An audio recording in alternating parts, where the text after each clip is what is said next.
제주의 다양한 소식을 전해드리는 뉴스 브리핑 순서입니다. 먼저 제주 지역에서 오늘 보도한 뉴스 가운데 주목할 만한 기사를 소개해드리는 뉴스픽으로 출발합니다. 오늘 저희가 살펴본 기사는 한라일보 고대로 기자의 20년 새 3배 증가, 복지 정책은 제자리입니다. 최근 보건복지부에서 발표한 2020년도 등록장애인 현황을 보면 도내 등록장애인은 2000년 11,700여 명에서 2019년 36,200여 명으로 20년 새 3곱절 이상 증가했습니다. 장애 유형을 보면 지체가 14,000여 명으로 가장 많았고 시각 4,000여 명, 청각 6,000여 명, 언어 400여 명, 지적 3,000여 명, 뇌병면 3,500여 명, 정신 1,200여 명 등입니다. 이런 장애인의 특성과 장애 유형 간의 형평성 등을 종합적으로 검토해 맞춤형 복지 정책을 수립 시행해야 하지만 수혜 대상이 적고 지원도 편중됐다고 한라일보는 지적했는데요. 제주도는 올해 성인과 청소년 발달장애인의 의미 있는 낮 시간을 보장하고 보호자의 돌봄 부담을 줄이기 위해 주간 활동과 방과 후 활동 지원을 지난해 180명에서 262명으로 확대했고 로봇 활용 장애인 재활 사업을 한 곳에서 2곳으로 확대했으며 장애인들의 소통과 교류의 장 마련을 위한 가칭 장애인 회관과 발달장애인 종합복지관을 신축해 올 하반기부터 운영에 들어갈 예정입니다.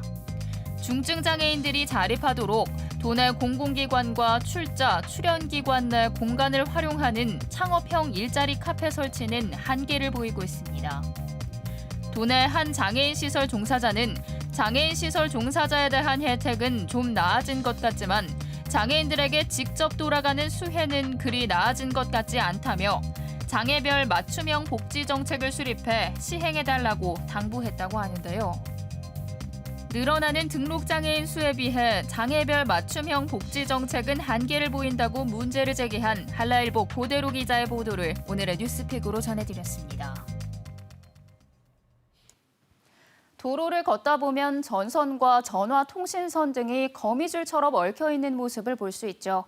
제주도는 도시미관 개선 등을 위해 전기를 공급하는 전신주, 즉 배전선로에 대한 전선 지중화 사업을 시행하고 있는데요.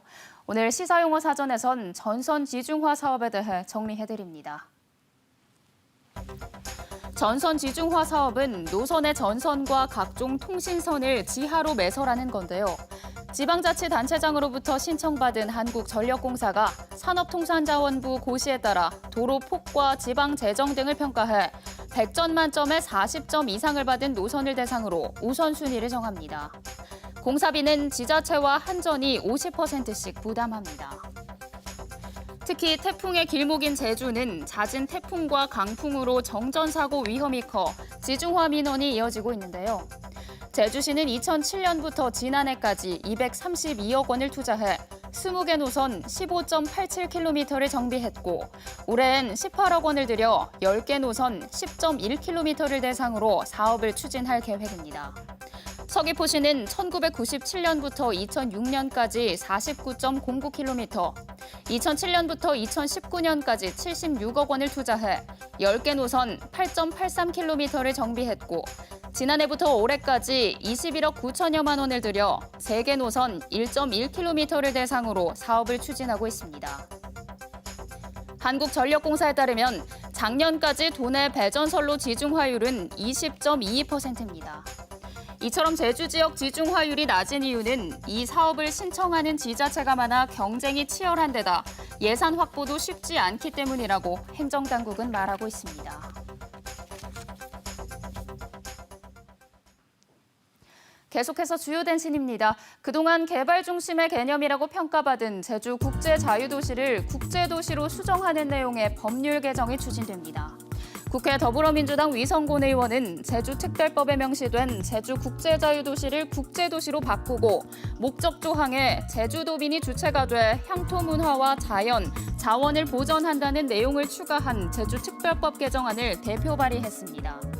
이번 개정안이 국회에서 통과되면 법령에서 20년 만에 국제자유도시 개념이 사라지게 됩니다. 제주 지역 화폐인 탐란은전 판매 실적이 늘고 있습니다. 제주도가 올해 탐란은전 판매 현황을 집계한 결과 1월에 68억 원에 그쳤지만 3월 181억 원을 기록했고 이달 들어서도 153억 원이 판매돼 하루 평균 8억 원을 넘어서고 있습니다. 탐란은전 판매가 늘어난 건 액면가보다 10% 할인 판매하고 있기 때문인데 현재 추세라면 7월이나 8월쯤 올해 발행 규모인 1,500억 원이 모두 소진될 것으로 보여 제주도는 추가 발행을 검토하고 있습니다. 제주도의회는 394회 임시회 1차 본회의에서 일본 정부의 후쿠시마 방사능 오염수 해양 방출 결정을 반대하는 결의안을 채택하고 청와대와 국회, 주한일본 대사관 등에 전달하기로 했습니다. 도의회는 임시회 이틀째인 내일부터 사흘 동안 원희룡 지사를 상대로 도정 질문을 하고 26일엔 이성문 제주도 교육감을 상대로 교육행정 질문을, 27일에는 손유원 감사위원장 예정자에 대한 인사청문회를 엽니다. 이번 회기에서 오등봉과 중부공원 민간특례사업 환경영향평가 동의안과 국가위성통합운영센터 예정지인 공유지 매각안 등 쟁점 안건도 심의합니다. 내년도 최저임금 결정을 위한 최저임금위원회가 오늘 개최된 가운데 민주노총 제주지역본부는 정부 제주지방합동청사 앞에서 회견을 열고 저임금 노동자와 가족의 생활안정이라는 목적을 실현하기 위해 최저임금 제도를 개선하라고 정부에 요구했습니다.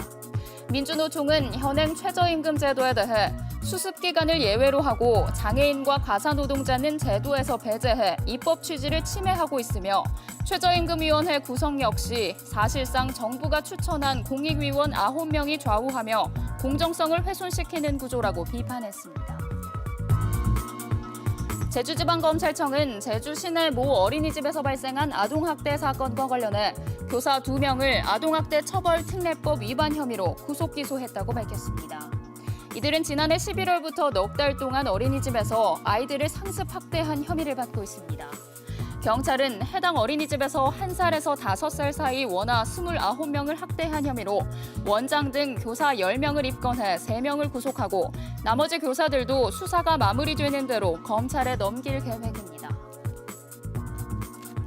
제주 동부경찰서는 13일부터 사흘 동안 전화를 이용해 기존 대출금을 갚으면 저리로 대출해주겠다고 속여 6차례에 걸쳐 여러 피해자에게 8천여만 원을 가로챈 20대 김모 씨를 사기 혐의로 입건했습니다.